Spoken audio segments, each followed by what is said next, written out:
बिस्मिल्लाहिर्रहमानिर्रहीम। अस्सलाम वालेकुम जी, क्या हाल चाल है? ठीक है, उम्मीद है आप सब लोग ठीक ठाक खैरियत से होंगे।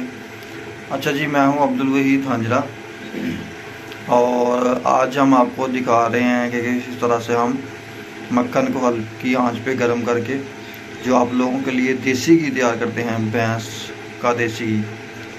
तो ये देखें जी, ये इसमें से भाप निकल रही है। ये हमने इसके ऊपर मक्खन रखा हुआ था, तो मक्खन जो है वो अब देसी घी बनने की तरफ जा रहा है।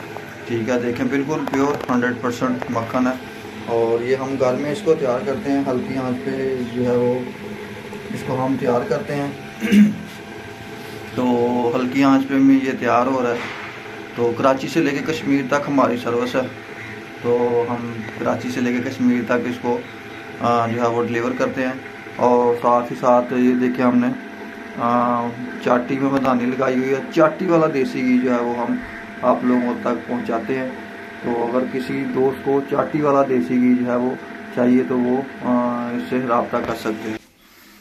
तो जी ये हमने ज़रा मदानी को ऑफ किया है आपको मक्खन दिखाने के लिए। तो देखें जी, ये बिल्कुल फ्रेश मक्खन है।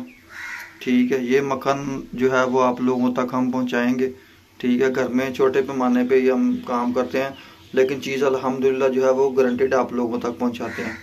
तो मक्खन देसी घी लेने के लिए आप हमसे रब्ता करेंगे। देखें चाटी के अंदर भी मैं आपको मक्खन दिखाने की कोशिश करता हूँ। ठीक है, ये भैंस के दूध से तैयार करता है, 100% प्योर जो है वो मक्खन हम इससे निकालेंगे।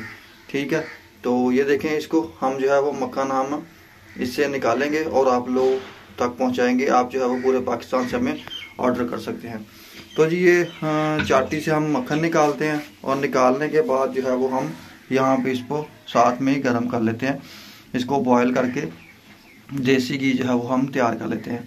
अगर किसी ने मक्खन लेना हो तो हम यहाँ से चाटी से ही मक्खन निकाल के दे देते हैं।